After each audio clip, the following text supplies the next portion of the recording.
Doncs donem la benvinguda. Comencem avui en la segona sessió del cicle formatiu. Benvinguts i benvingudes tots al Consell de Col·legis Veterinaris de Catalunya, que donem pas a aquest cicle formatiu referent a la prescripció veterinària d'animals de companyia en base d'acord amb la normativa 666/2023, que serà vigent al gener del 2025. Ahir vam inaugurar la sessió i avui continuem la sessió amb la ponent Eva Soler. La Eva Soler és la responsable de medicaments veterinaris del Servei d'Alimentació Animal i Seguretat de la Producció Ramadera a la Generalitat de Catalunya i la seva ponència exposarà els altres aspectes relacionats amb el medicament veterinari en animals de companyia d'acord amb la normativa. Donem pas a la Eva. Eva, quan tu vulguis. Hola, bona tarda a tothom i moltes gràcies, Anna. A veure, compartiré la presentació.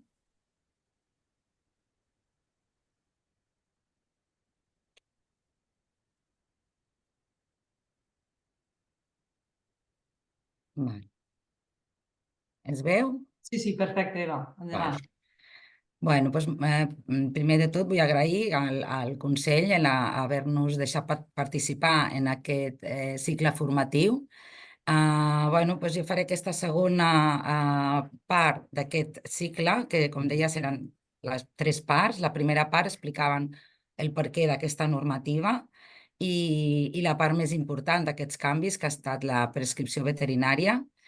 I jo faré una part més d'altres aspectes relacionats amb aquests medicaments veterinaris, perquè aquest Real Decret no només regula el que és la prescripció veterinària, sinó que és molt ambiciós. De fet, va des de la distribució, prescripció, dispensació i ús dels medicaments. Aleshores, jo explicaré aquests altres aspectes relacionats amb els medicaments veterinaris. I després recordem que hi ha la tercera sessió, que és ja la part més pràctica, que és la vessant des del punt de vista del veterinari clínic, com aplicar aquesta problemàtica de les resistències a la clínica diària.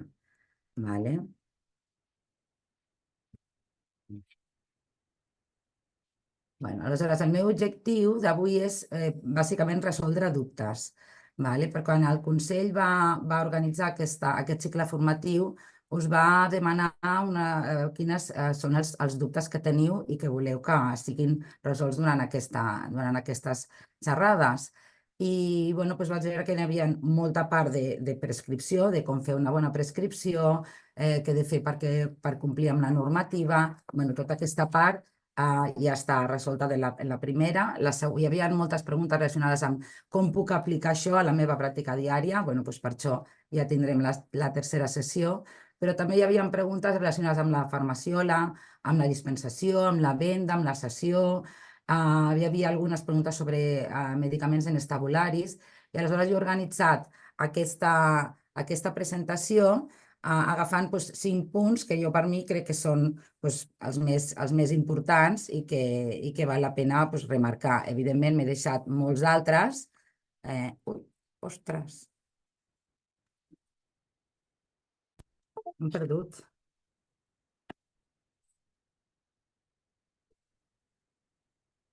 Això no ho podem tocar, Eva, no et veiem, però et sentim. Anna, em sentiu? Sí, et sentim, però no... Se m'ha anat la pantalla. Doncs et sentim i també hi ha la presentació, Espera, que s'està reiniciant, Val, no et preocupis. Ai, em sap greu. Són coses del directe. No sé si estamos conectados o no. Estem connectats? Sí, esteu connectats, Eva, esteu connectades. Solament que la teva pantalla, doncs, és veritat que deu estar reiniciant-se perquè la teva càmera no funciona, perquè no et veus tu, però sí que veu la presentació. Doncs... Tu veus la presentació? Sí. Doncs... No se'm veu. No se't veu. Per què no? Perquè la càmera...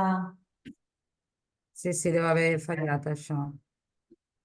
Tampoc és molt important si no se'm vegi, no? Puc continuar, no? Sí, no pots continuar.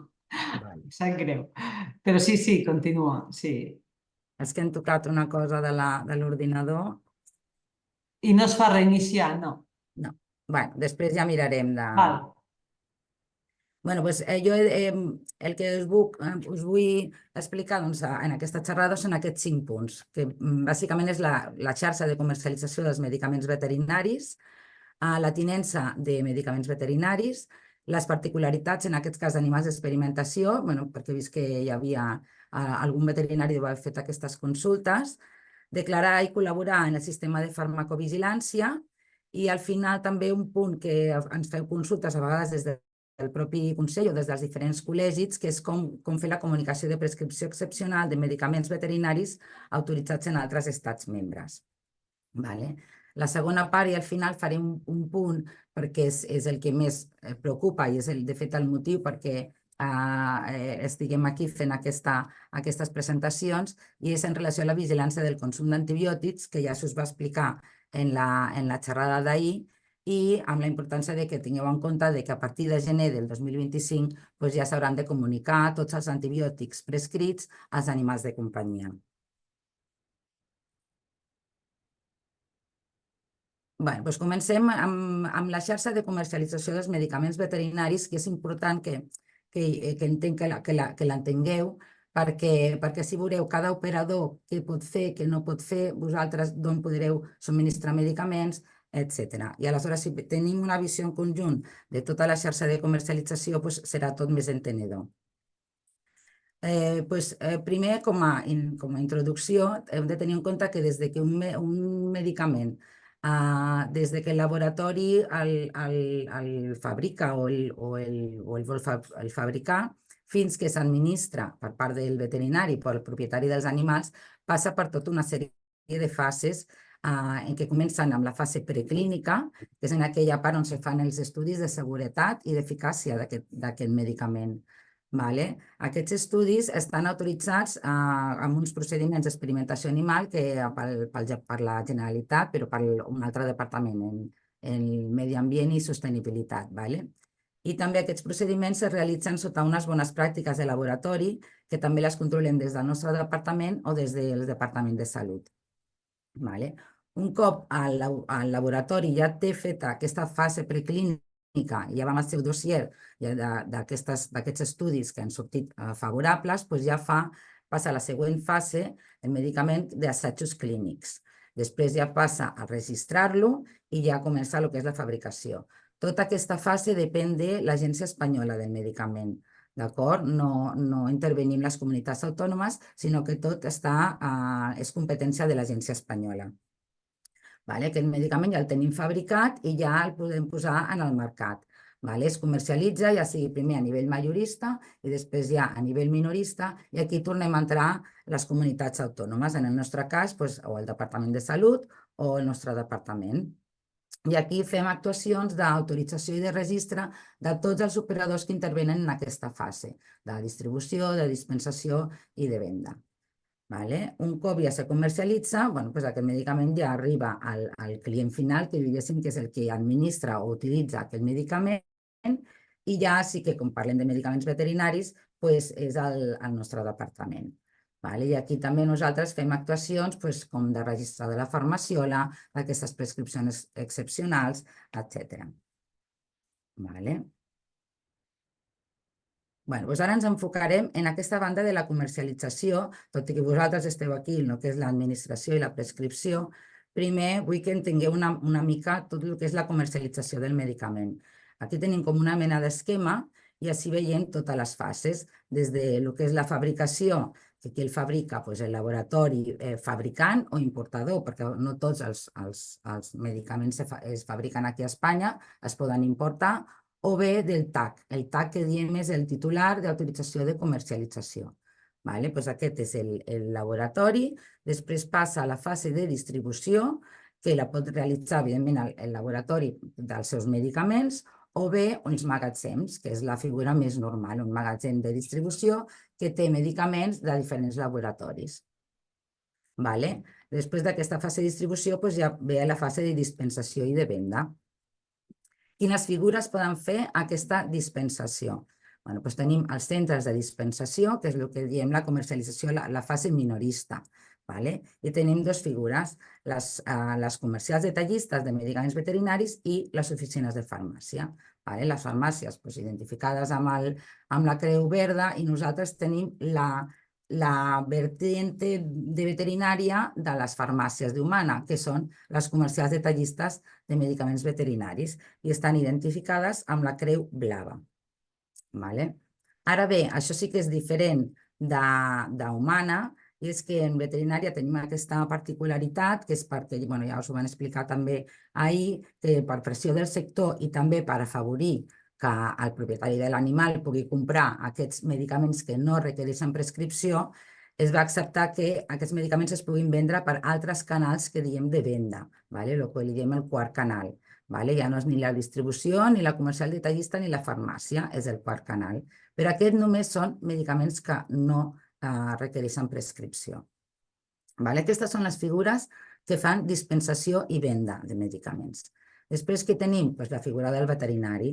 La figura del veterinari, per una banda, el que és la figura del veterinari prescriptor i després de la figura del veterinari que també disposa de medicaments per aplicar-los. I ja per fi, a l'aplicació de l'ús del medicament, el mateix que ho fa pel propietari dels animals de companyia o per al propi veterinari, per vosaltres que l'apliqueu de la vostra farmaciola. I aleshores aquí, aquests medicaments apliqueu als animals de companyia o feu la cessió al propietari dels animals de companyia. En aquest quadre es veu clarament que, per exemple, al propietari de l'animal de companyia, com li pot arribar el medicament? Quan parlem de medicaments amb prescripció, sempre amb la prescripció del veterinari, s'ha d'anar a un centre de dispensació minorista, ja sigui una comercial detallista o una oficina de farmàcia. Ara bé, el propietari dels animals de companyia també pot obtenir medicaments que no requereixen prescripció per internet, però també per part dels centres de dispensació minorista, que són els únics operadors que poden vendre per internet, les oficines de farmàcia i les comercials detallistes. Són aquests medicaments que no requereixen prescripció i que es venen per internet. I també pot obtenir aquests medicaments que no requereixen prescripció, els antiparasitaris externs, les pipetes, collarets, des d'aquests altres canals de venda. D'acord? Tenim la figura del veterinari també. Al veterinari, d'on li arriba aquest medicament? Únicament es pot subministrar als centres de dispensació minorista. Ara bé, veieu aquí, ja no hi ha la prescripció, ja no és un veterinari prescriptor, són els seus medicaments. Aleshores, aquest veterinari pot obtenir medicaments dels centres de dispensació, de les comercials detallistes o de les farmàcies. Hi ha una excepció, que és en el cas de gasos medicinals, això representa que són gasos medicinals, que sí que els pot anar a comprar directament des del distribuïdor o des del laboratori. Amb això veiem una mica tot el que és les fases perquè entengueu cadascú on està i d'on pot obtenir i d'on venen i on van aquests medicaments. Ara veiem un per un aquests operadors i així us explico una miqueta més les particularitats de cadascú. Jo durant tota aquesta presentació veureu que aquí sota jo sempre poso la referència del Real Decret que li afecta, perquè tota la nostra presentació, la nostra bibliografia és aquest Real Decret 666. En comptes de tenir-ho ordenat, perquè és impossible seguir un ordre, perquè ja sabem que la normativa és molt difícil de llegir de dalt a baix, no podem fer una traducció i ja està al català, sinó que simplement anem explicant i clar, a vegades està tota barrejada. Aleshores, us ho poso perquè veieu que tot el que se dirà al llarg d'avui i que es va dir ahir està inclòs en aquesta normativa. Tenim els majoristes, que ja us he explicat que tenim aquestes figures, ja sigui el laboratori o els magatzems, que poden estar controlats per l'Agència Espanyola del Medicament, el Departament de Salut o nosaltres. Nosaltres únicament tenim el control de la distribució en aquells magatzems que exclusivament distribueixen medicaments d'ús veterinari. N'hi ha molts medicaments d'ús humà, que també tenen medicaments d'ús veterinari, però aquests els controla el Departament de Salut. i després tenim els laboratoris que els controla l'agència. Després tenim la fase minorista, que diem, la de dispensació i de venda per part d'aquestes dues figures que ja us he dit. Evidentment, l'oficina de farmàcia la controla el Departament de Salut. Aquí nosaltres no intervenim. I a la comercial detallista, que és on es venen medicaments, on es dispensen medicaments veterinaris, doncs sí que els controlem des del nostre departament. I tenim aquesta venda minorista, aquesta excepció que diem en el cas de medicaments veterinaris, aquest quart canal, que pot vendre medicaments per gossos i gats, per peixos, animals de terrari, ocells i petits rosegadors. Aquesta és la particularitat. Només poden vendre medicaments destinats a aquestes espècies. És a dir, que si hi ha algun medicament, encara que sigui sense prescripció, però està destinat a cavalls i a gossos, ja no el podeu trobar en aquest quart canal.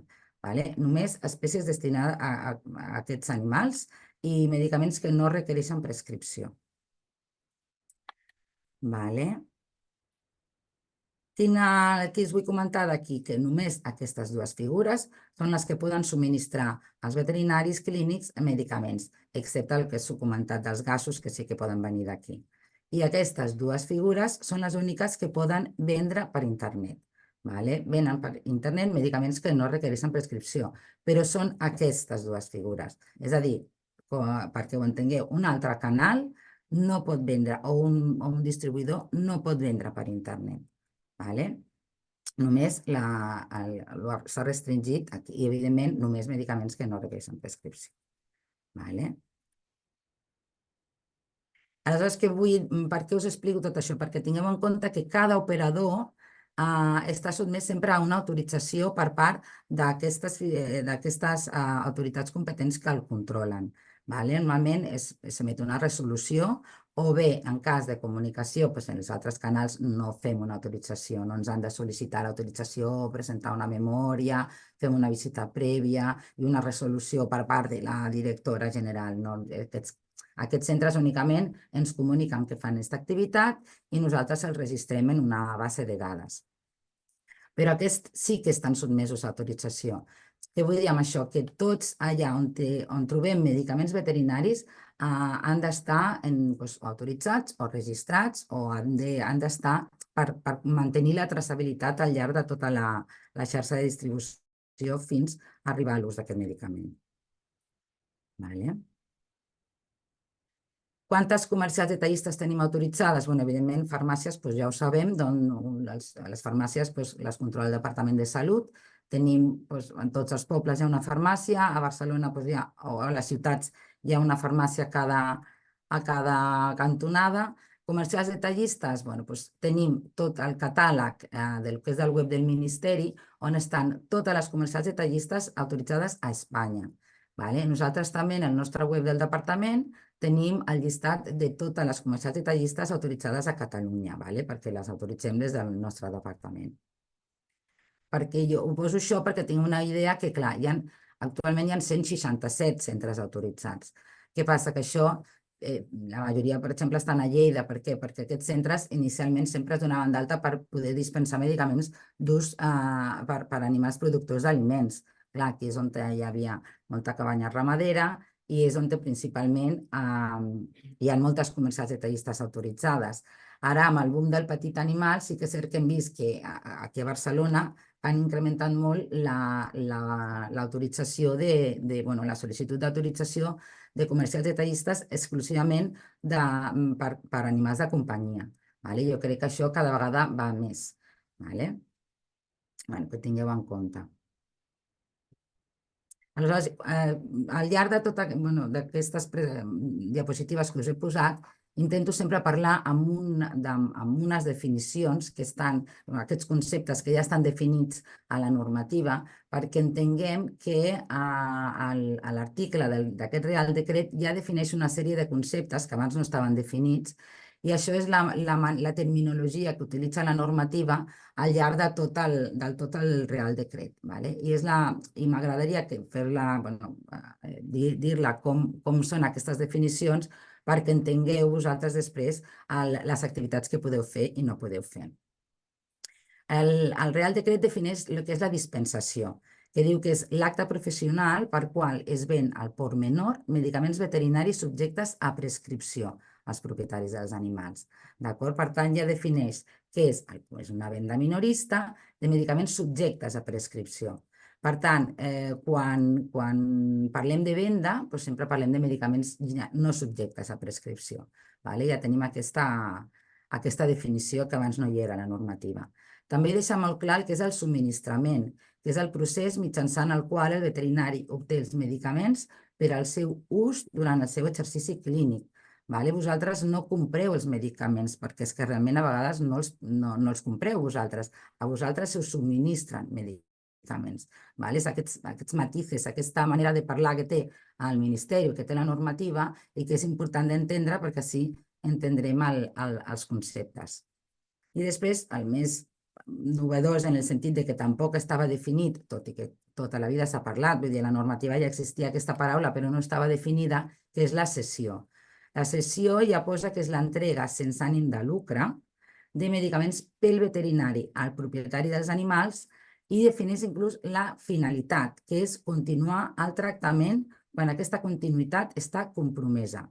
És a dir, hasta posa exemples, quan hi ha dificultat en l'accés a la medicació, quan, vull dir, posa una sèrie d'exemples. És a dir, que és important entendre que és entrega sense ànim de lucre i amb la finalitat de continuar el tractament quan aquesta continuïtat està compromesa. És a dir, si el senyor pot sortir del teu veterinari perquè és un dilluns i té al costat una farmàcia o una comercial detallista, evidentment vosaltres no cal que li cediu el medicament, el prescriviu, el senyor el va comprar. Al igual que passa Clar, què passa? Que això s'empara en la mateixa llei del medicament d'humana. Al igual que humana, però quan vas al dermatólogo i te dicen pues vas a posar aquestes pomades, pues tu no surts del dermatòleg amb les pomades, sinó que te vas a la farmàcia. Ens empara la mateixa llei, per tant, ara aquí en veterinària han volgut definir-ho perquè realment vol que s'encamini cap aquí.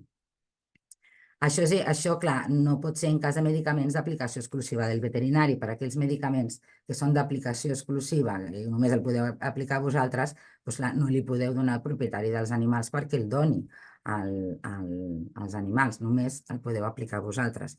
Ja va quedar clar ahir també que tots els medicaments s'han d'aplicar segons el que posa la fitxa tècnica, la fitxa clínica. Si la fitxa tècnica del medicament, si a la fitxa posa que són d'aplicació exclusiva del veterinari, doncs, evidentment, només el pot aplicar el veterinari. Aleshores, ja com per resumir així una mica, on pot obtenir medicaments el propietari dels animals? Això que us explicava, que surt del veterinari i, en cas que ja siguin medicaments amb o sense prescripció, s'ha d'anar a les oficines de farmàcia, amb o sense prescripció, a la comercial detallista. I si són medicaments sense prescripció, un quart canal. Un quart canal són aquelles botigues, les cooperatives dels pobles o qualsevol que comunica que fa aquesta activitat pot vendre aquests medicaments. Que és important entendre que, aprofito aquí per dir-ho perquè això ens ho hem trobat, a l'article 4 també d'aquest Real Decret prohibeix expressament oferir primes, obsequis, premis, concursos, etc., bonificacions de comptes o similars que impliqui qualsevol activitat comercial. Per tant, els medicaments no es poden donar com a premi, com a bonificació d'un concurs, no es poden. Els medicaments han d'estar molt controlats i no... Ho dic, ho comento perquè ens hem trobat en casos.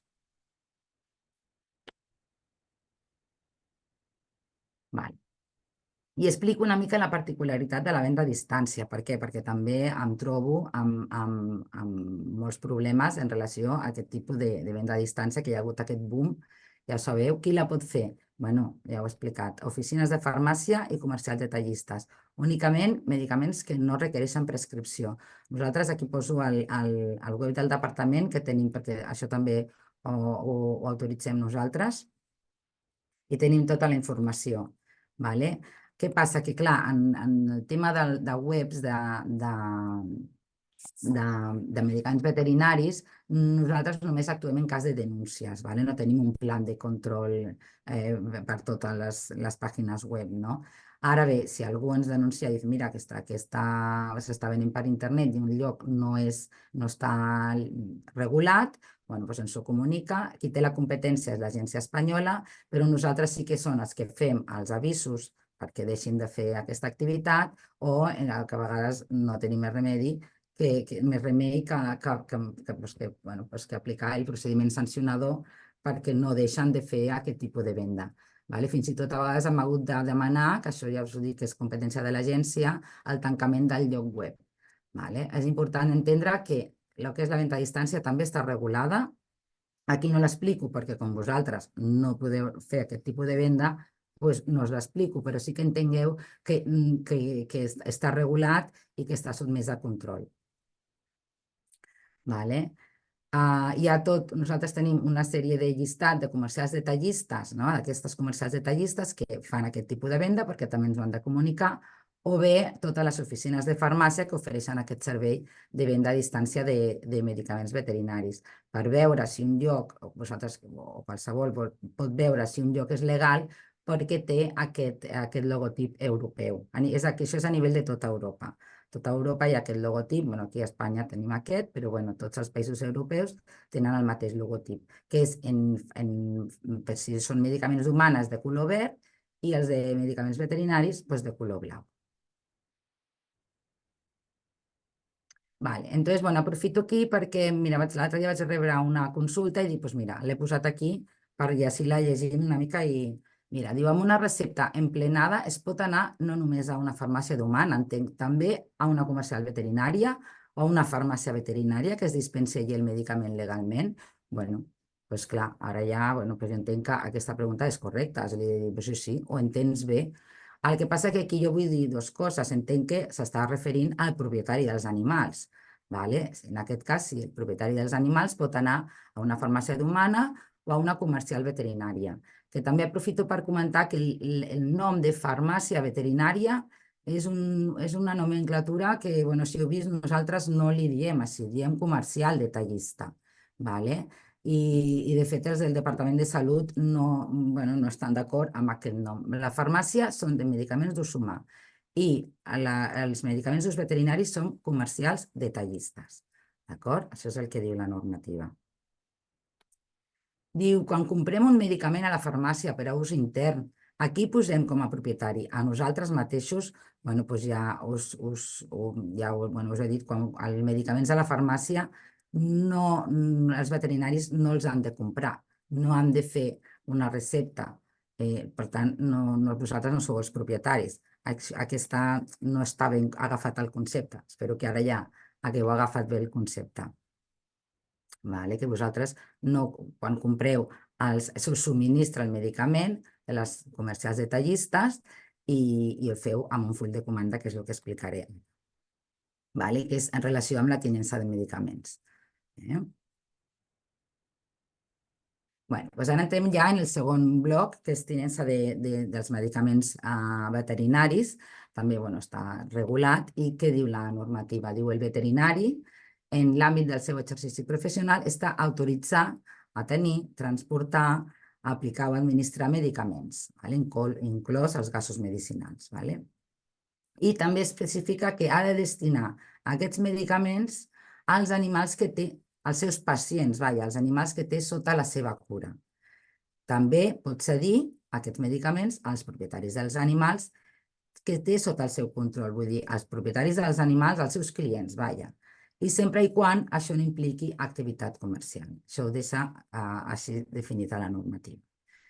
Ara bé, aquesta autorització està subjecta a comunicació al departament, a l'autoritat competent i aquí en Catalunya és el nostre departament. Per tant, aquí ja teniu la primera obligació, la primera cosa que heu de fer en cas que no ho hagueu fet, que és comunicar que vosaltres teniu medicaments, que és el que diem la tinença de farmaciola de medicaments d'ús veterinari. Aquesta comunicació, qui l'ha de fer? L'ha de fer abans, ja existia aquesta obligació de fer la comunicació de tinença. De fet, estem recollint això des de l'any 2013. Vale? Vull dir que aquest tràmit ja existia en la normativa anterior, però ara especifica que ho ha de fer una persona física. Vale? El professional veterinari és el que ha de comunicar que té medicaments.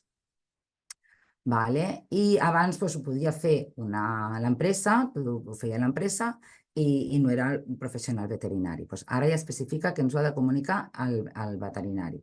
I què ha de comunicar? Ha de comunicar on té aquests medicaments i quins altres veterinaris utilitzen són usuaris d'aquesta farmaciola. Vale? Com ho ha de fer? És un tràmit telemàtic. És molt senzill, dentro de ja sabem, la dificultat de l'administració de la pàgina web del GenCat, però en principi és un tràmit que s'ha de fer un cop i després, si hi ha algun canvi, vull dir un canvi de titularitat, un canvi d'usuaris, o sigui, de personal que treballa en el vostre hospital, en la vostra clínica, però si no, en principi ha de ser un tràmit bastant senzill. Aleshores, també a vegades em preguntava, aleshores jo ja l'he comunicat, molt bé, he de fer alguna cosa més? Jo volia donar dos punts, us volia comentar sobre els medicaments vostres. Primer, que també és bastant nou, perquè tot i també se desprenia. Ara, amb aquest Real Decret 666 ho especifica en el seu articulat, i és que els medicaments subministrats al veterinari no es poden retornar. Hi ha una sèrie d'excepcions, si han estat subministrats per error, evidentment, si s'ha equivocat el centre dispensador o li has demanat un i t'ha portat 10, aquest sí que es pot retornar perquè és un error que no és vostre. Si durant el transport han estat danyats, també els podeu retornar perquè el transport depèn del centre dispensador. O bé, si hi ha una alerta de defecte de qualitat, per farmacovigilància o qualsevol altra retirada del mercat, que aquesta retirada del mercat es fa per resolució de l'Agència Espanyola, perquè ja us he dit que tot el que és sobre els medicaments en si són competència de l'Agència Espanyola, si l'agència diu que s'ha de retirar per algun motiu, en aquest cas, evidentment, que s'accepta la devolució. Això ho heu d'entendre perquè en tots aquests casos els medicaments retornats tampoc no poden tornar-se a comercialitzar. S'han d'eliminar segons el que estableix la normativa. Això és important d'entendre, que els medicaments encara no es poden retornar, i si es retornen el que sigui, això ja en humana ja passava. A la farmàcia no pots anar i mira, m'he equivocat i de medicament no te l'accepten. Clar, ja ha perdut la traçabilitat. La farmàcia ja no sap aquell medicament com ha estat conservat. Per tant, no es poden retornar. Això és una novetat i, no és novetat perquè ja era, el que passa que ara està definit exacte a la normativa. I després les condicions de la farmaciola que heu de tenir en compte. Ja hem parlat que aquí sí que hi ha un veterinari que està com responsable d'aquests medicaments. Abans també el Real Decret anterior parlava de corresponsabilitat de tots els veterinaris que utilitzaven aquests medicaments. Ara ja no, ara ja diu, hi ha un veterinari responsable que és el que fa la comunicació i el que responsabilitza de conservar-los en les condicions que indica la fitxa tècnica. Això és molt important, sobretot en termolàbils. Normalment els altres medicaments es conserven entre 25 i 30 graus, i després hi ha una part d'un tipus de medicaments, els que requereixen les condicions de temperatura especial, i aquests heu de tenir en compte, de tenir la vostra nevera, que no... Vull dir que això ja és el veterinari el que diu, ho heu de conservar d'aquesta manera. També és responsable de custodiar els medicaments, també segons el risc. Sobretot aquí, tenint en compte estupefaents i psicòtrops, amb la perillositat d'aquest tipus de medicaments. Evidentment, la normativa, tot i que no diu com s'han de guardar, si creieu convenient per el lloc on esteu, s'han de guardar sota clau, s'han de guardar com decidiu vosaltres. No ho especifica la normativa, però sí que diu que els heu de custodiar. I després, evidentment, eliminar els residus d'acord a la normativa. Això tampoc depèn de nosaltres, del nostre departament, perquè l'eliminació de residus depèn d'una altra, de l'Agència de Residus de Catalunya, i jo sé que amb el col·legi i el Consell també ja està tot amb unes instruccions molt clares. Jo aquí això ho he posat sobretot pel tema dels caducats. Nosaltres hem fet poques inspeccions a veterinaris, però les que hem fet hem vist que realment hi ha molts medicaments caducats que estan al costat de medicaments no caducats i que donen la impressió de que es poden utilitzar. Entenc jo que els medicaments caducats, evidentment, no es poden utilitzar sobre els animals. Sempre has de fer una bona pràctica de tenir aquesta farmaciola, sempre que es detecten medicaments caducats, és separar-los perquè no hi hagi error i alguna altra persona de l'equip els pugui fer servir. També ens ha arribat moltes, quan arriben denúncies, per exemple, el Seprona és de la Guàrdia Civil, és el servei que té competències en inspeccions en medicamentos veterinarios, i ens arriben per denúncies i per tal, ens arriben actes, pot ser amb veterinaris, i detallen un per un tots els medicaments que es troben, i ens hem trobat molts medicaments caducats. També suposo que aquests casos no deuen ser els normals, no? Però bueno, queria comentar ja que realment ho posa la normativa i és una de les condicions que heu de tenir en compte a l'hora de conservar els vostres medicaments. Com a veterinaris, vosaltres, el següent punt, qui em pot portar medicaments, qui em pot subministrar els medicaments veterinaris? Ja ho hem explicat abans, ja parlem de subministrament, ara ja ho veiem, pot ser amb i sense prescripció, de les oficines de farmàcia, de les comercials detallistes, i tenim el TAC, el laboratori fabricant o els magatzems, en aquests casos especials, que són, en casos de gasos medicinals, això ve per una resolució de l'Agència Espanyola del Medicament, que va determinar que realment aquests medicaments, per les seves particularitats, en el cas de gasos, que no existeixen gasos medicinals de veterinària, perquè a més per la distribució tenen un perill, que són les bombones, etc. O a l'altre grup, el grup terapèutic anestèsics locals amb indicació en anestèsia dental, ell va considerar que aquests grups de medicaments sí que es poden subministrar al veterinari per part dels majoristes. Però realment només són els medicaments que estan en la resolució de l'agència. Tota la resta de medicaments han de venir del minorista. I quins són? Quan parlem de medicaments veterinaris, les comercials, i quan parlem de medicaments d'ús humà i extrahospitalaris, d'estupefaents o fórmules magistrals, evidentment a les oficines de farmàcia. Mireu que aquí poso estupefaents veterinaris i d'ús humà. Hi ha molts pocs estupefaents veterinaris, n'hi ha 2 o 3, però encara que siguin medicaments d'ús veterinari, només es poden dispensar en les oficines de farmàcia. Els estupefaents tenen una regulació molt més estricta, les dispensacions estan subjectes a un registre oficial d'estupefaents, s'han de comunicar a l'agència, i com tot això ja ho tenien a les oficines de farmàcia per humana, aleshores quan es va fer la normativa ja es va restringir això a les de farmàcia per no entrar en tot el tema de comercials detallistes de veterinaris. Per tant, comercials detallistes, en el cas de medicaments veterinaris, qualsevol comercial detallista es pot subministrar medicaments. També és cert que no totes les comercials detallistes fan aquest tipus d'activitat, a vegades només fan dispensació als ramaders o al propietari dels animals i no fan venda o subministrament a veterinaris. Però em vinc a referir que qualsevol comercial detallista d'Espanya, si voleu anar a comprar una comercial de Galícia, vosaltres podeu fer-ho. Qualsevol comercial detallista autoritzada d'Espanya us pot subministrar medicaments. En relació a les oficines de farmàcia, això és més diferent. Aquí, com ja us he dit abans, les oficines de farmàcia estan regulades pel Departament de Salut i ell té la seva pròpia normativa. I el que diuen és que ha d'haver-hi una relació entre l'oficina de farmàcia i la vostra clínica i hospital veterinari. Aquí sí que hi ha una autorització. Vosaltres, per poder anar a comprar a una oficina de farmàcia, necessiteu autoritzar-vos el que diuen el dipòsit de medicaments d'ús humà. També és un tràmit telemàtic, aquí us deixo l'enllaç, però bueno, nosaltres informem, però sí que és un tràmit totalment de salut.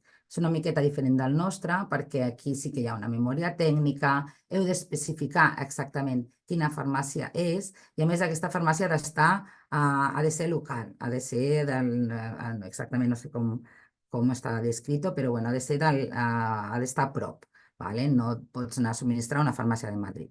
Ha de ser la farmàcia del vostre poble. Vale?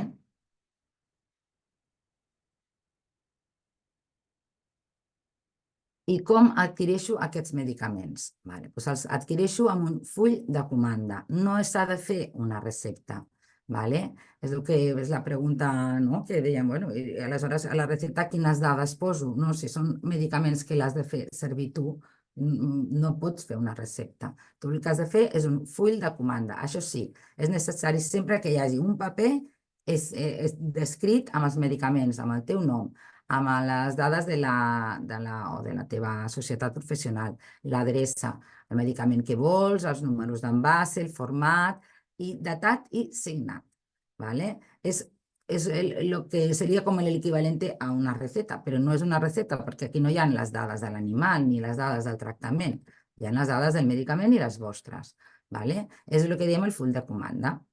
Què passa? Que ara amb tots els canvis en la manera de treballar d'aquestes comercials detallistes, doncs abans suposo que ho demanàveu per fax, ara ja no, ara ja es poden demanar per un lloc web o aquesta aplicació mòbil que moltes comercials detallistes ja han desenvolupat. ¿Vale? Clar, això és particular, no és una venda al públic de medicaments, ¿vale? Sinó que és un subministrament al veterinari. ¿Vale? Aleshores, pot ser que la vostra comercial tingui aquest lloc web i vosaltres feu la comanda per a aquesta aplicació.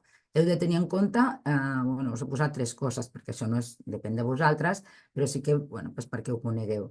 Aquest lloc web ha d'estar registrat pel titular del centre dispensador, vull dir que desconfieu de llocs web que venen medicaments i no són de cap centre dispensador. I quan vosaltres l'accés, quan entreu en aquesta aplicació, està restringit a professionals veterinaris. Us ha de demanar el número de col·legiat i ells tenen l'obligació de comprovar aquesta col·legiació. ¿Vale? Normalment, bueno, especifica que ha de ser a la web del Consejo d'Espanya, perquè ja dic que es poden vendre a qualsevol veterinari de tota Espanya, o al colegio, si te dices que estoy colegiado en Barcelona, pues vas al Col·legi de Barcelona i consultes la col·legiació d'aquesta persona per deixar-la accedir a la teva aplicació. ¿Vale? I una altra cosa també molt important, perquè ens hem trobat, és que no poden haver intermediaris. Si us heu fixat en quan explicava tota la xarxa de comercialització, tots els llocs on te passen els medicaments han d'estar autoritzats o registrats. No serveix un intermediari de medicaments que no... Bueno, doncs mira, jo té la de Galícia, no? Doncs mira, que passen per Madrid i que els enviïn des de Madrid. No. Si compreu medicaments a Galícia, ha de sortir de la comercial de Galícia.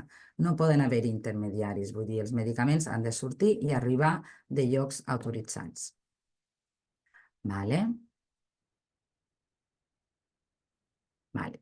Fins i tot el nou Real Decret, que també és bastant novedós això, especifica la documentació del transport. És a dir, no només els llocs, sinó que fins i tot durant el transport els medicaments sempre han d'anar acompanyats d'un document o d'una justificació. Vale? Aquest document bueno, doncs també ha de contenir una sèrie de dades que també està definida a la normativa, doncs el nom, el DNI, del destinatari, del subministrador, la identificació, aquesta és el que ens ha donat una mica més d'enrenou, que és la identificació de la farmaciola i la ubicació. També ha de dir la data d'expedició, els medicaments, el número de lot, això és molt important per la traçabilitat, i la quantitat subministrada. Vale? Que vosaltres, quan us arribi els medicaments, heu de mirar aquest document, comprovar, l'heu de signar i datar, vale? Posar la data de la persona receptora i hem dit que sempre ho ha de fer, la comanda l'ha de fer el veterinari, però després parla d'una persona receptora que l'ha d'assignar i retornar al subministrador, perquè conforme aquells medicaments han arribat al lloc de destinatari i que és una farmaciola i la ubicació de la farmaciola en concret. Vale? Vosaltres el que heu de fer és conservar còpia. Aquí ja tenim un altre punt important que heu de tenir en compte. Vale? Sempre us heu de conservar. En general, l'administració sempre vol que guardeu tota la documentació. Vale? Però és que aquest ho posa també la normativa, el Real Decret. Heu de conservar la còpia de la documentació de transport quan us arriba. També heu de tenir en compte que això és important, doncs, per exemple, en els casos aquests de que ara ja no es poden retornar els medicaments, vosaltres diu, vale, sí, han arribat correctes, signeu i li retorneu. Vale? Per això és important aquest document. Bueno, que sapigueu que jo tot això ho tenim, bueno, que jo, o sigui, que el departament això ho té descrit al web, té el web de medicaments veterinaris i productes sanitaris i amb diferents carpetes, i aquí, en aquest cas, per exemple, ho tenim a la carpeta de la farmaciola, i aquí, si entrem aquí, doncs ja veurem que tot el que us he explicat sobre la tinença de medicaments per part dels veterinaris, sobre la farmaciola, també parla del dipòsit de medicaments, els estupefaents. Aquí hi ha un PDF on explica tot d'allò. I aquí tenim el llistat de farmacioles comunicades. Allò que us deia que en el document de transport s'ha de posar la identificació o el número, no sé la paraula que utilitza, i la ubicació. Bueno, doncs això és el que ens ha donat una mica d'enrenou, perquè, clar, primer teníem totes les comercials que dèiem, escolta, jo què poso, no? Quin número poso d'aquesta farmaciola? I després vosaltres, com a veterinaris, diu, oi, que la meva comercial em demana aquest número, jo no el tinc. És cert perquè nosaltres abans registràvem això, la ficàvem en un llistat, en una base de dades, però no atorgàvem un número en si. I clar, ara entenem que la veritat és que és molt més senzill si donem un número, que ara han dit de FV, de farmaciola veterinària, un número correlatiu, barra, i després per província, Barcelona, Tarragona, Lleida, Girona. Vale?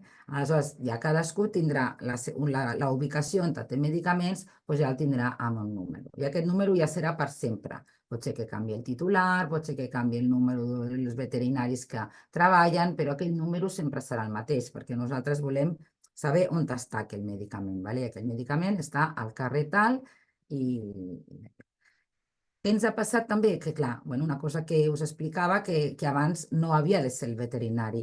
Abans podia ser una empresa la que ens comuniqués això. Què passa? Que aleshores no tenim una dada d'un veterinari responsable. Vale? Així que vosaltres podeu veure que, si entreu aquí, veieu el llistat de farmacioles, n'hi ha moltes que no tenim aquesta dada. A veure, nosaltres ara l'hem publicat i el nostre objectiu és anar-lo polint i anar arreglant totes aquestes coses per adequar-lo també a la normativa. L'objectiu és, el que farem ara, el següent pas és mirar tots aquests que no tenen veterinari responsable, és a dir, que estem fora de la normativa, i aleshores el que farem és una carta, diem, escolta, us donarem un termini de que no sé si serà 10 o 15 dies, i ens haureu de comunicar que el que farem per facilitar la feina és per correu electrònic, ja donarem aquí l'adreça de correu electrònic, que també la teniu aquí. Dieu, mira, m'has de dir amb aquesta adreça de correu electrònic el nom del veterinari, les dades que necessitem, etc. Això ho rebreu. Ara, de totes maneres, si teniu ganes, inquietud de saber si està ja ben registrada o en aquest canvi de base de dades, perquè hi ha hagut un trasbàs de base de dades, s'ha perdut alguna cosa o s'ha gravat malament, doncs ja ens ho podeu començar a dir. Però si no, nosaltres anirem revisant aquests llistats i anirem mirant quins per posar-los al dia, per actualitzar-ho bé. D'acord?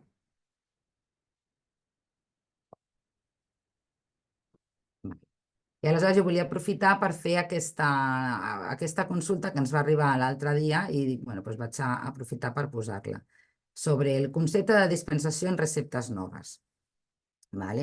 Diu, em van preguntar per correu electrònic, amb la nova llei del medicament, quan administrem una medicació a la clínica, un injectable, i ho facturem, ens demana que posem el tipus de dispensació. I tenim 3 opcions, de dispensació, de no dispensació i de botiquín. Molt bé, bueno, això és així, ho posa així. Diu, nosaltres posem dispensació, ja que ho administrem nosaltres des del centre. És correcte? I també, clar, aleshores es pregunta quan és de no dispensació i quan és de botiquín. Doncs sí, la veritat és una bona pregunta i a més aquesta pregunta també com va sortir ahir, dic, bueno, doncs vaig aprofitar per donar ja la resposta. Que en aquell moment, que això és per correu electrònic, ja es va respondre, es va dir, bueno, com a veterinaris no podeu dispensar medicaments. Només ho poden fer els centres dispensadors autoritzats. Això ja avui ja ha quedat bastant, bueno, ha quedat clar. En aquest cas, hauria de constar com a medicació de la farmaciola. Què passa? Que si la informació ja està a la fitxa clínica de l'animal, no caldria fer recepta. Però nosaltres donem l'opció. Hi ha 2 maneres. No cal fer recepta o, si us va bé, podeu fer una recepta. Quan no s'ha de fer...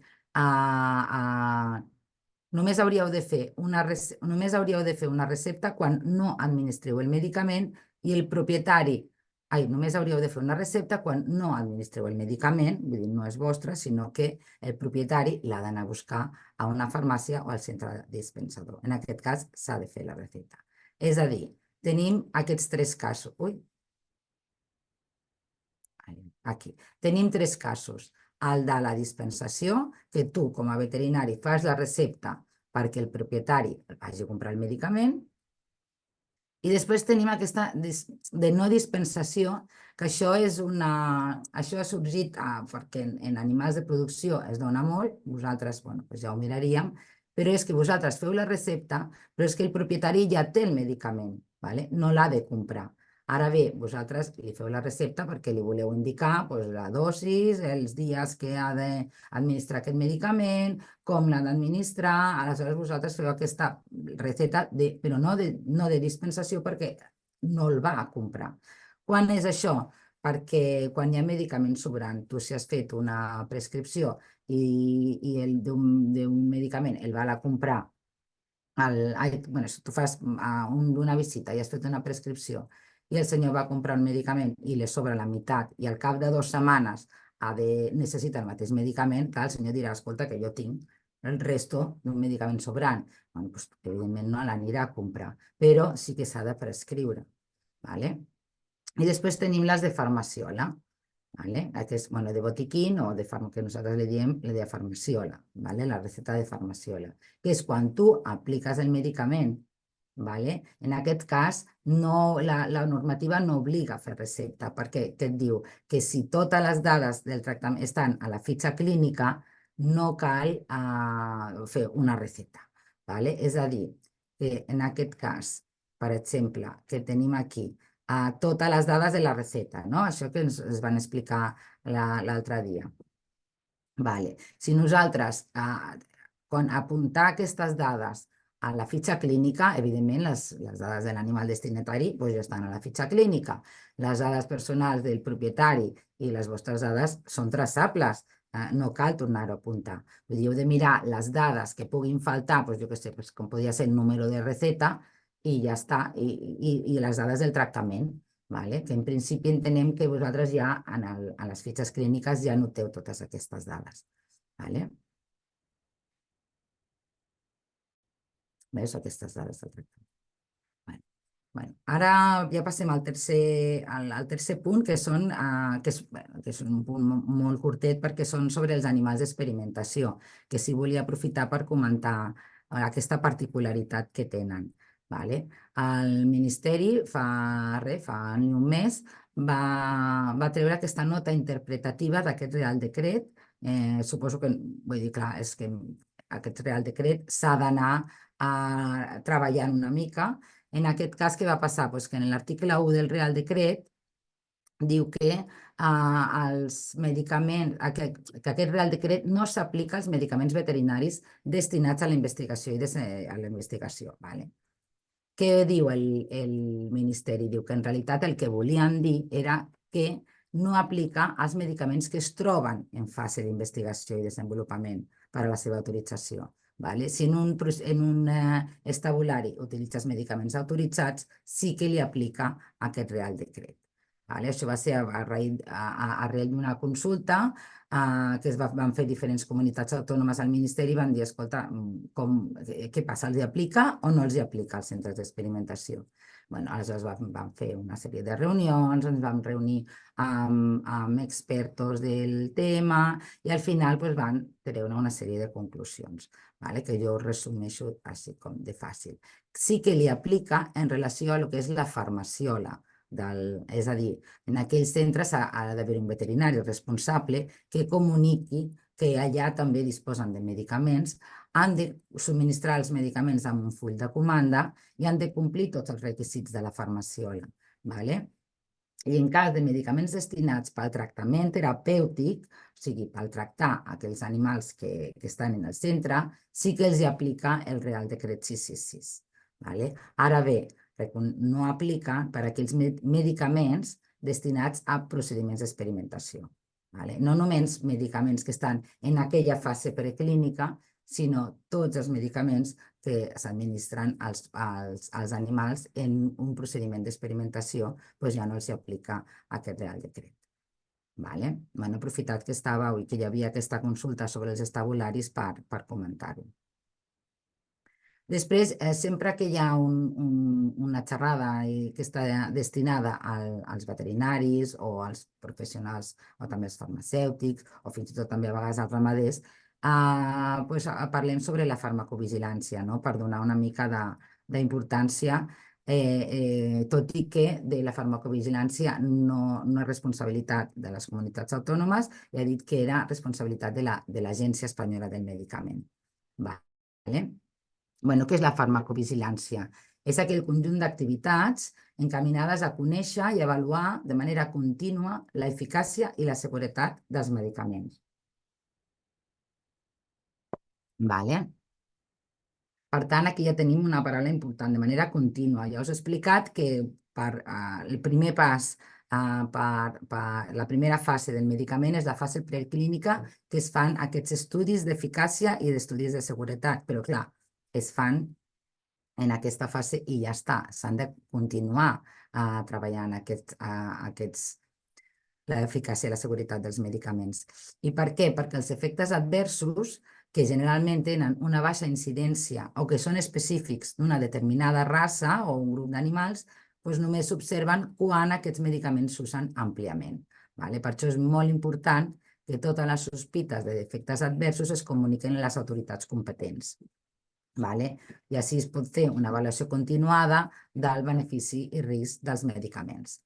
I qui ha de fer aquesta farmacovigilància? Evidentment, a vosaltres, com a veterinaris o professionals de la sanitat, esteu en una posició idònia per observar els efectes adversos, quan es produeixen, i fer aquesta comunicació, que contribueix directament a la seguretat i eficàcia d'aquests medicaments. D'acord?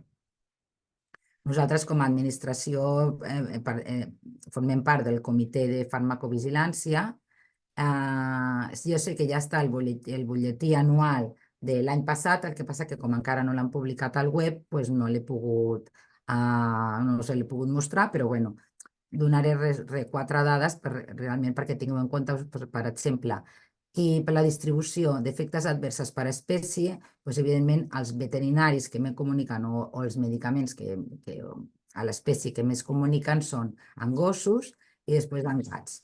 En animals de producció, la veritat és que hi ha molt poca farmacovigilància. Després aquí tenim les fures. La majoria són en gossos. Almenys 2022, però no hi ha gaire diferència, no hi ha diferències significatives en 2023. Després, per tipus de medicament veterinari, els immunològics són els que més efectes adversos es comuniquen. I després us poso una altra figura, que és qui ho fa. Normalment on les notifiquen el TAC, que és el titular d'autorització de comercialització. Normalment és el propi TAC el que fa aquesta comunicació, 95%. I altres notificadores que aquí estarien totes les fases de comercialització, els veterinaris, els farmacèutics, fins i tot els propietaris dels animals poden notificar efectes adversos. El que passa que, clar, evidentment, la majoria és el propi laboratori i també un dels motius principals també pot ser que és que a vegades el veterinari, quan veu un efecte advers, el que fa és ho notifica al laboratori i és el laboratori el que ho notifica a l'agència. Però bueno, que vosaltres, a través del Notificavet, que ja sabeu que està fins i tot en el CIMAVET, a cada entrada del medicament hi ha un enllaç per entrar, per fer aquesta notificació d'efectes adversos. Vale. Bueno, i ara ja anem a l'últim punt en relació a la comunicació de prescripció excepcional.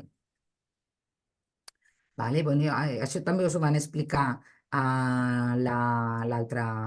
ahir, la sessió d'ahir, tot el que és la prescripció excepcional. Vale? I tenim un cas excepcional que és que podem portar medicaments veterinaris d'altres estats membres. Vale? Ara bé, quan ens ho he de comunicar a nosaltres? Si són antimicrobians o immunològics. Vale? Abans era qualsevol tipus de medicament i ara ja només ho ha restringit el Real Decret als antimicrobians i als immunològics. Vale? Important, que han de ser medicaments veterinaris. Per què ho dic? Perquè a vegades em demaneu fer la comunicació, el busco i aquest medicament no el trobo. I resulta que són medicaments d'ús humà. Heu de tenir en compte que només aquest procediment de comunicació és per medicaments veterinaris. Vale? El d'ús humà, com ja ho sabeu, ja us ho he dit, és de competència exclusiva el Departament de Salut. Per tant, nosaltres aquí no podem intervenir. Jo sempre faig referència al punt de contacte del Departament de Salut, però clar, és molt difícil portar medicaments estrangers d'humana aquí a Espanya. Sempre estan molt reservats per pacients d'allò. Hem tingut casos que, per necessitats, sobretot medicació oncològica, que hi ha hagut una manca de subministrament, he tingut moltes consultes i com eren d'humana, no sé si es va aconseguir de portar-los perquè, evidentment, estan reservats per pacients. Quins requisits han de complir aquests medicaments? Ha d'haver-hi un buit terapèutic, és a dir, no ha d'haver-hi cap medicament comercialitzat a Espanya per aquella espècie o aquella indicació. Aleshores, en aquests casos que podeu fer, abans fins i tot de que fer servir un medicament d'ús humà, podeu anar a mirar a veure si a França o a Portugal hi ha algun medicament per gossos, si voleu un medicament per gossos, teniu aquesta base de dades, que és la que us van ensenyar també ahir, la base de dades, la UPD, on podeu veure si hi ha algun medicament i potser abans d'utilitzar un medicament d'ús humà on sou vosaltres el que heu de posar la dosis i la via d'administració i us arrisqueu vosaltres perquè aleshores és responsabilitat vostra donar aquell medicament, potser us interessa més buscar a veure si hi ha algun medicament que ja s'han fet els estudis per a aquella espècie en relació a la dosis, a l'estudi de seguretat, d'eficàcia, etc. I potser és més interessant utilitzar un medicament per gossos encara que estigui autoritzat a França i aquí no estigui utilitzat. Ara, això sí, són casos excepcionals i que sapigueu que hi ha aquesta via. A vegades també m'ha passat que em demaneu medicaments i no són que no estan autoritzats a la Unió Europea. Quan són medicaments de fora de la Unió Europea, això és competència de l'agència, perquè ja es considera importació. I jo sé que en el cas d'immunològics és molt difícil que acceptin l'entrada de medicaments de fora. I quan són medicaments autoritzats a la Unió Europea, aleshores sí que és competència de les comunitats autònomes, en aquest cas el nostre departament, i aquí us deixo el tràmit i simplement ens ho heu de comunicar. Us ho comunicareu, mira, necessito aquest medicament i resulta que el tenim a França. Jo tinc 3, o sigui, el departament té 3 dies per veure que realment, només en cas d'antimicrobians i immunològics, sobretot si és un immunològic, poden haver problemes de salut pública o algun problema que sigui per una malaltia que aquí no es permet la vacunació, pel que sigui. Nosaltres ho hem de denegar expressament. Si no, passats 3 dies, ja podeu fer la prescripció i portar el medicament de França. Jo crec que és una via que és interessant. En animals de producció s'utilitza bastant, en animals de companyia molt poc, i sempre les vegades que m'ho heu demanat, la veritat és que pues, eren medicaments d'ús humà o no eren medicaments registrats. També em vaig trobar que una vegada també em van demanar un medicament, jo el buscava aquí al registre en la base de dades i no el vaig trobar, i resulta que és que era una fórmula magistral perquè era d'un laboratori d'Alemanya que no sé què, bueno, i el lloc ja no estava autoritzat i evidentment el medicament tampoc, i aleshores es va haver de denegar perquè ja no complia cap dels requisits de la prescripció excepcional. Vale. Bueno, tot això també ho tenim a la base de dades dels medicaments. Tenim aquí prescripció excepcional, aquí tenim el tràmit i tota la informació. Vale? Tenim tot en un PDF també explicat molt bé, i el tràmit de com fer aquesta comunicació. Bueno, i ara ja per acabar, simplement explicar una mica el motiu de tota aquesta normativa. Això és això ja us ho vam explicar ahir. Recordem la importància de la vigilància del consum d'antibiòtics. Tenim actualment SVA, que és el sistema de vigilància de consum d'antibiòtics a nivell europeu, que pertany a l'agència, i que es comunicaven el que eren les ventes, o sigui, la distribució per part dels laboratoris i les ventes per part dels dispensadors.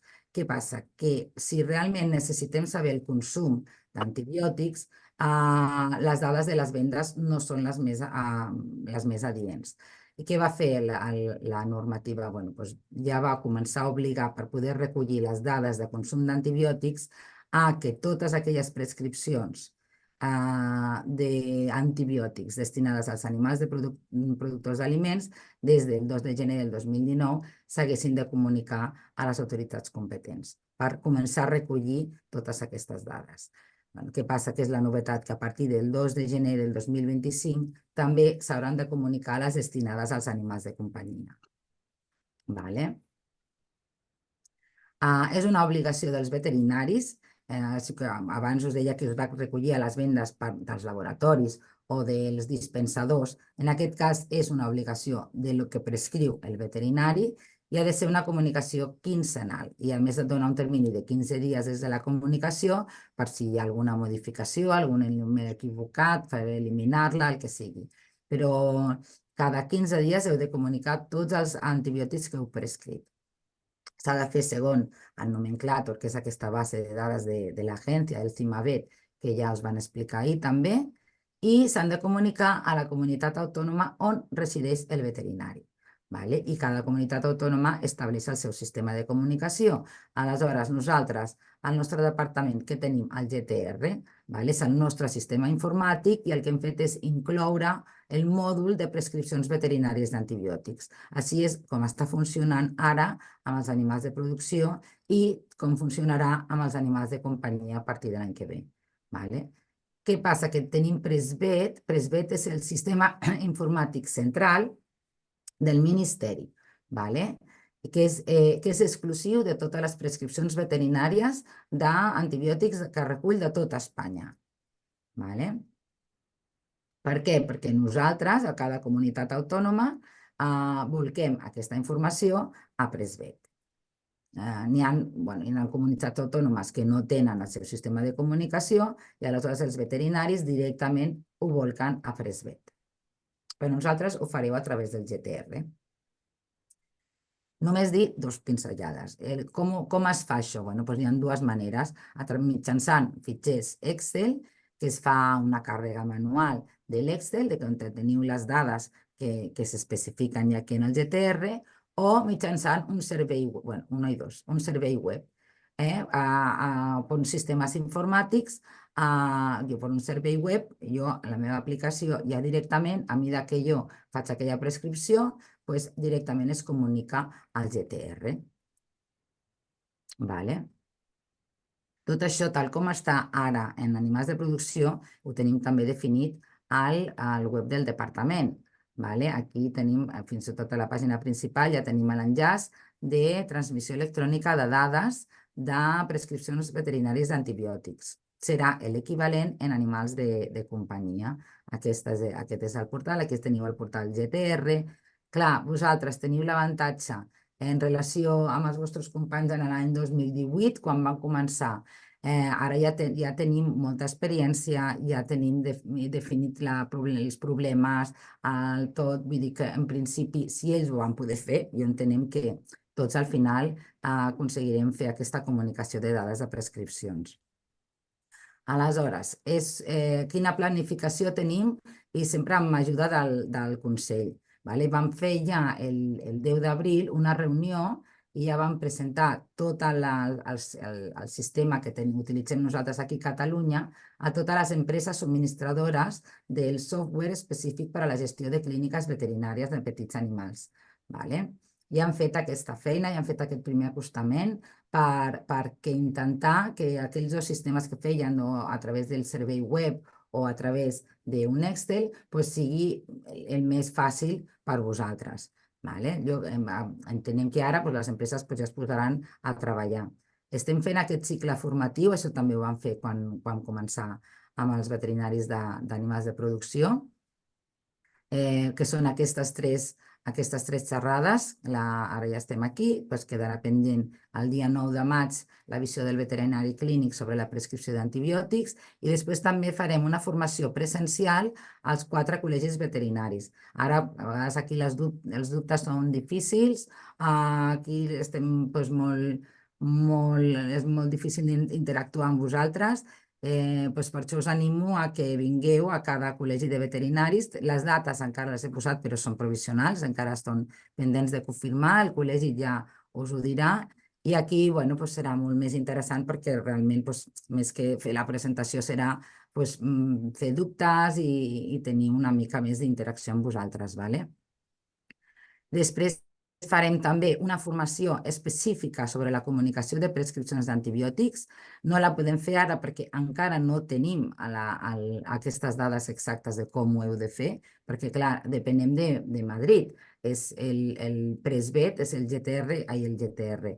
El Presvet, que són la base de dades del Ministeri, és el que ha de definir una mica aquests requisits i nosaltres ens hem d'adaptar als requisits que digui Madrid. Quan tinguem tot això, que sospitem que ja serà l'últim trimestre del 2024, ja farem proves amb aquestes empreses, proves de pre, que és de l'entorn del GTR, que serà a l'últim trimestre del 2024 perquè de cara al 2025 ja estigui tot en funcionament. Ja amb això ja està, ja he dit tot el que... Fer unes petites conclusions, que és coses que queden per fer, que més que conclusions són... Jo això no sé si podem posar la d'allò, La càmera. La càmera. Que més que conclusions posaré 4 punts que heu de, com a veterinaris, se desprenen d'aquesta presentació. És que si no ho heu fet, heu de comunicar la tinença de farmaciola de medicaments d'ús veterinari, sol·licitar l'autorització del dipòsit de medicaments d'ús humà, si és que no ho teniu, conservar sempre còpia de la documentació, sobretot documentació dels medicaments d'entrada, de sortida de la vostra farmaciola i, a partir del gener del 2025, comunicar els antibiòtics prescrits. I ja només em queda agrair-vos, moltes gràcies. Això és la imatge d'aquesta gossa tan feliç. Hola. Hola. Jordi. De la Montse Turón a la Garrotxa, que aquí veieu que diu que va anar d'inspecció, va veure aquesta gossa aquí en el galliner.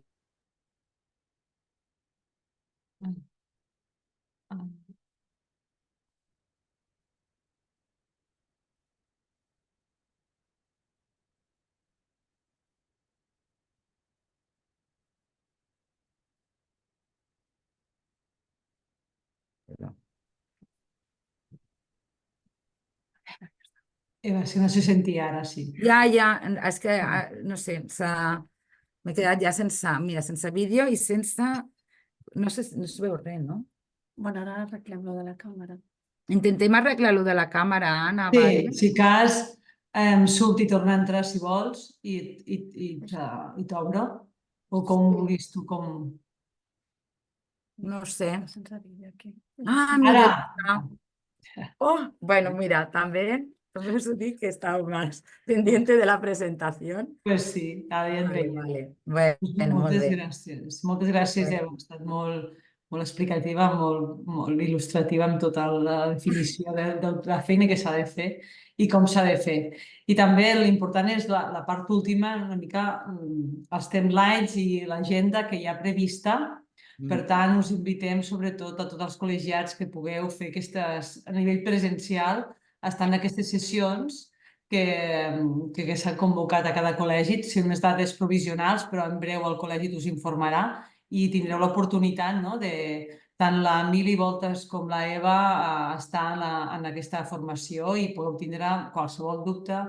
I entenem, no, entre tots que és unes novetats que se tindran que adquirir aquests coneixements i d'alguna manera doncs, el Consell va gestionar aquest grup de treball que estem treballant amb l'administració per gestionar aquests dubtes i d'alguna manera els que d'alguna manera surten de lo que és la norma, poder ja establir a nivell de Catalunya com redactar-ho o com aplicar-ho. Anem a veure les preguntes més o menys que han fet els participants. Aquí tinc el xat. Doncs en tenim bastanta. Els dubtes, Anna, bueno, doncs això, Sí. ara ja queda poc temps, que potser podem més aprofitar en aquestes sessions presencials i si no, doncs vosaltres també us podeu recollir perquè segur que són dubtes que igual ara doncs és difícil de contestar perquè tu has de mirar, has de revisar la normativa, has de mirar cas per cas. A vegades et fan dubtes molt generals i no saps què contestar, vull dir, a vegades val la pena saber exactament de quin medicament m'estàs parlant, no? Però bueno, que és interessant tenir una mica les inquietuds i els dubtes vostres per saber nosaltres per on hem d'anar treballant. Vale? A veure. Tanmateix, em sembla que aquest xat, vull dir, els dubtes els tinc... Sí, jo també, ara l'he pogut, ara ja està, ja he pogut mirar el xat. Sí, tenim aquest ara per Sant Joan, molta gent preocupada perquè el seu cos es posa molt nerviós amb els petards. Hem de fer visita de cada animal per prescriure un sedant? Pot ser caòtic, sí, clar. Bueno, no sé, suposo que són clients que ja són vostres, representa que ja és medicació que, bueno, no és... Clar, es podria dir ja quasi que és com un tractament preventiu, no? És com, entenc jo, perquè és per evitar es posa nerviós amb els petards. Amb la visita clínica no és un tractament que hagis de fer l'animal, té algun problema, necessites veure'l per veure quin tractament. Això és un tractament una mica també com un preventiu. Vale? Clar, evidentment no cal fer visita de cada animal. Estaria un dels subjectes en què no caldria fer la visita, l'excepció de la visita clínica. Llavors, una altra, podem dispensar un medicament de la nostra farmaciola si ens ve un tutor amb la recepta d'un altre veterinari? Si podem dispensar un medicament de la nostra farmàcia, ens ve un tutor, no sé què és un tutor. Un propietari. Un propietari de Vale. sí. Si ens ve un propietari d'un altre veterinari. Vale. No, primer perquè no podeu dispensar medicaments. Jo he fet ja en aquesta xerrada, la idea era entendre que dispensar ens hem d'oblidar. Aquesta paraula l'hem d'esborrar del nostre vocabulari. Podem cedir, i dispensar només les comercials detallistes i les entitats. Bé, les entitats ramaderes és que no hi ha ni ho he nombrat perquè és per animals de producció. Les comercials detallistes i les farmàcies són els que dispensen. Tu pots cedir-ho, però clar, vull dir, no el pots vendre. Entonces, clar, si et ve un amb una recepta, tu el que necessites és dir-li, bueno, dona'm la fitxa clínica o fer-li tu una visita i aleshores li deixes el teu medicament. Això pot ser en casos de, jo què sé, estic de viatge, estic en una província diferent, estic de vacances i clar, no puc anar al meu veterinari i vaig a comprar el medicament. El propietari també em sembla que li hem d'ensenyar, el que ha de fer és no anar al veterinari. Si ja té la recepta, doncs que se'n vagi a un centre dispensador, que se'n vagi a una farmàcia o a una comercial detallista.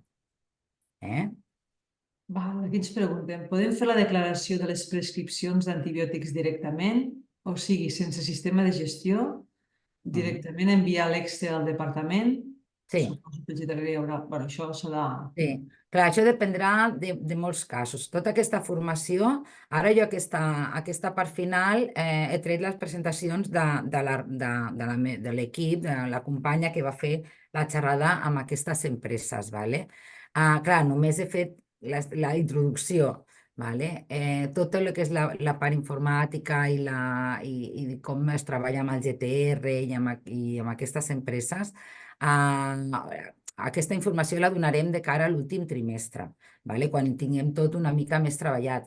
Hem de parlar molt amb Madrid per veure com les dades que s'han de comunicar i hem d'encara concretar moltes coses encara. Però el sistema serà el mateix que hi ha ara. Per tant, segurament, si tu vols fer-ho, com ho explicava jo, amb un fitxer Excel, tu tens molt poca comunicació d'antibiòtics i dius, no, jo m'estimo més, cada divendres agafo els antibiòtics que he prescrit i els comunico al GTR i puges tu a l'aplicació. Clar, no hi ha ningú problema, no hi ha cap problema.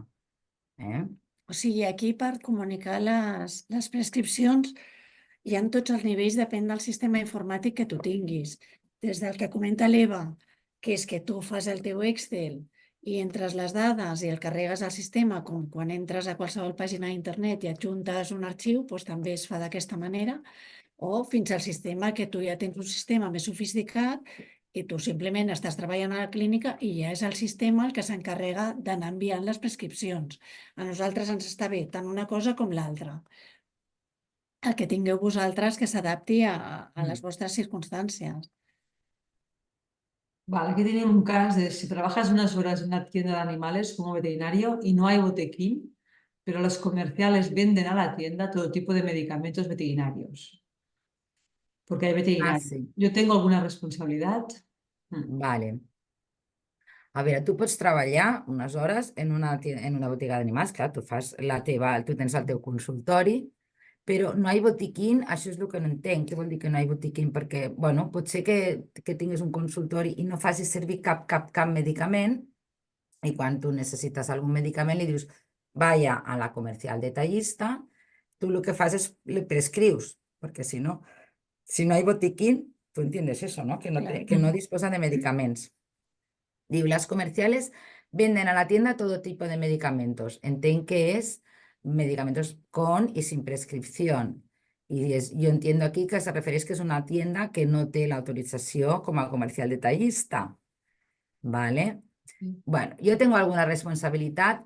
Ves, aquestes consultes són una mica difícils perquè has d'interpretar moltes coses, però bueno, jo entenc que responsabilitat del veterinari, pues eso serà el de la tienda, el titular de la botiga, que té responsabilitat si està comprant medicaments i no té l'autorització. No és responsabilitat. Home, tu li has de dir... El veterinari, si administra ell, ha de tenir un botiquín Bueno, per clar, administrar. és que, clar, depèn de... Hauria d'especificar una miqueta més la consulta. Espera, Níbia. Vale. Però l'altre cas, si apuntem un medicament cedit a la fitxa clínica, no hi haurà recepta i no hi haurà número de recepta apuntada enlloc? Vale, sí, clar. Si nosaltres un medicament cedit a la fitxa clínica no hi ha recepta i no hi ha número de recepta. No, quan és... Si tu tens o fas la recepta, o sigui, de farmaciola, o fas la recepta o fas fitxa clínica, però si fas fitxa clínica ha d'haver-hi tota la mateixa informació que tu posaries a la recepta. El que deia l'Eva, hi ha molta informació que tu ja la tens perquè la fitxa clínica ja té aquella informació. Però sí que li has de donar un número de recepta, perquè a més, de cara al futur, quan aquesta recepta, si són d'antibiòtics, se'ns hagi de comunicar, se'ns haurà de comunicar amb un número de recepta. O sigui, sí que se li ha de donar un número, que serà segurament el sistema que automàticament ja li doni el número que vosaltres decidiu que fareu servir per numerar les receptes. Vale. Llavors, s'entén com a activitat comercial, què s'entén com a activitat comercial? Perquè quan es cedeixen el medicament al cuidador implica que cal cedir la medicació al preu que ens subministren a nosaltres? Ja. El tema de l'IVA, el tema del preu, el 10 i el 21%, Sí. vull dir, són totalment conscients d'aquesta problemàtica. Clar, nosaltres l'IVA l'única només. cosa que... Clar, nosaltres aquí, jo en cap moment he parlat de factures, he parlat d'IVAs, he parlat de res. Nosaltres a l'administració i almenys nosaltres en relació als medicaments veterinaris controlem que estiguin en llocs registrats, ben conservats. Clar, això és una lluita, no? del Sí, que és portar anys. col·legi, del consell, de tots els veterinaris, que són lluites que ja, bueno, que és important de fer entendre. Però que aquí jo no... Clar, nosaltres, el que està clar és que ni mirarem facturacions, ni mirarem com lo ha facturat, ni el tal, ni què has puesto aquí. No, nosaltres només miraríem el tema de com estan conservats aquests medicaments. Vale? Val. I com a última hi havia els antiparasitaris interns i medicació crònica, per exemple, els medicaments de cardiopaties, llavors es poden vendre als centres veterinaris? Antiparasitaris interns, el mateix que ahir ens van comentar, no? Els A antiparasitaris. veure, és que no l'han trobat aquesta. Aquí. Aquesta. Els antiparasitaris interns i medicació crònica es poden vendre als centres veterinaris? Es poden vendre... No, vendre... No. Es poden cedir, es Sí, poden perquè hi van utilitzar. dir, sí. Es poden utilitzar els antiparasitaris interns i medicació crònica. Sí, clar, tu tens tots els medicaments i el que passa és que, clar, un antiparasitari intern és difícil, clar, el més normal és que tu li prescriguis i que se'n vagi a buscar-lo ella, una comercial detallista o una farmàcia, perquè, clar, la sessió, com he dit, és que restringeix tant a uns casos molt concrets en què està compromesa la continuïtat del tractament. Això és el que tota la vida ho hem dit així. Tu pots tenir tots els medicaments que vulguis i li cedeixes i punt. Clar, a poc hem de veure això, com es pot anar adaptant a la clínica, saps? Perquè, clar, jo entenc que un antiparasitari intern, tu ets un veterinari, cada 3 mesos has de dar antiparasitari intern i el que fas és una prescripció i que ella el vagi a buscar. Vale? Després, mira, aquí hi ha aquesta, perquè jo entenc aquesta pregunta. Diu, hem de fer servir, abans d'usar un medicament d'ús humà, hem de buscar un medicament veterinari, per exemple, de Holanda, agüita i muchos ánimos. Clar, i mentrestant què fas? Clar, i mentre, doncs sí, per això us explico això, la normativa és de moment la que hi ha, és el que tenim. Nosaltres portem ja molts anys treballant amb animals de producció i realment amb animals de companyia, si us fixeu, el nostre departament, poco, era més el departament de núcleos teològicos o el departament de la part de prevenció en salut animal pel tema de les vacunes i de la ràbia. Ara començarem a treballar tot això i començarem a treballar com fer aquest tràmit, perquè realment jo trobo que és molt millor utilitzar un medicament ja destinat a un medicament veterinari que no arriscar-me jo a fer una prescripció excepcional d'un medicament d'ús humà. Ara, com portar-lo d'Holanda o d'Itàlia o de França, s'han d'establir aquests canals de comercialització. Això es fa, en animals de producció es fa. Vull dir que es pot fer. Evidentment no serà un medicament que el necessitis per demà. Igual pots dir, mira, són medicaments aquests complicats de trobar i dius, bueno, de moment li estic donant aquest, vaig a buscar a veure si hi ha un altre a Europa que em pugui facilitar. Vull dir, jo us ho he explicat perquè aquesta opció hi és i jo crec que val la pena que la conegueu i, bueno, a partir d'aquí, veure si se'n pot fer profit o no, clar. Va. Doncs ja estaria, més o menys. Sí, la resta de preguntes ja Sí, quedaran. sí, el que us he comentat. Preguntes que tingueu, consultes o envieu-me al meu correu gestiotècnica.consell@veterinaris.cat que ho trasladaré al DAC perquè així ho tingueu també vosaltres per la formació que es farà a cada col·legi i podem establir un llistat de preguntes freqüents i que ells també tinguin aquestes respostes, que sempre n'hi haurà unes que es aniran repetint i serà més àgil per al funcionament de la sessió. Doncs, espera, ens ha entrat una ara, a veure...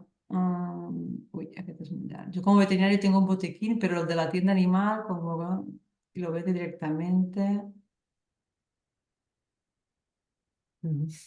És Bueno, una esta mica és el la mateix. mateixa. Suposo que és l'explicació de la És una Sí. miqueta, sí, està, sí, la redacció és la mateixa. És Sí, perquè sí. el seu dubte és si és responsabilitat del Sí, sí, veterinari. del No, veterinari, però sí. ara ja A diu veure. que ell té el seu botiquín, o sigui que ja és el que ha de ser. Ha de ser. Llavors, si la botiga entenem que és un quart canal, està venent medicaments amb prescripció, evidentment, és un incompliment de la botiga. Clar, què passa? Que nosaltres potser que no ens enterem. Clar, l'administració no té un ull a tot arreu. Ja fem controls, però no fem controls en cas de quart canal. També anem en cas de denúncies. Bueno, sí que ens arriben denúncies, que les denúncies també, aquí no ho he posat, però són totalment anònimes. És l'única manera de que podem parar aquestes activitats, perquè jo entenc que si un està intentant treballar bé, doncs clar, a l'altre també. Clar, nosaltres fem molts controls als comercials detallistes, que venguin només a llocs autoritzats. Però clar, es pot escapar. Es pot escapar. Per tant, però responsabilitat del veterinari. Jo entenc que és responsabilitat del titular de la botiga que està fent una activitat que no li correspon. I ojo que la llei del medicament té unes sancions són les mateixes que les de la llei d'humana, i per vendre medicaments, si no estàs autoritzat, poden ser 30.000 euros perfectament. Per això que nosaltres tampoc tenim l'objectiu de fer expedientes sancionadores. Primer el que fem és formació, avisar-los, deixar de vendre, perquè clar, és molt desproporcionada la sanció. Vale? Però jo entenc que com a veterinari no tens... Molt bé, Eva. Vale, Pues molt moltes bé. gràcies, Eva i Mili, pues, per aquesta formació, que ha estat molt bé per tindre una mica una visió ja per fer la formació presencial a cada col·legi. I continuarem amb el cicle formatiu el dijous dia 9, com ha dit la Eva, serà el Salva Cervantes al ponent i serà la visió d'un veterinari clínic sobre la prescripció d'antibiòtics en animals de companyia. Espero que us retrobem el dia 9 en aquesta nova sessió. Pues moltes gràcies. Gràcies a tots. Moltes gràcies. Vosaltres.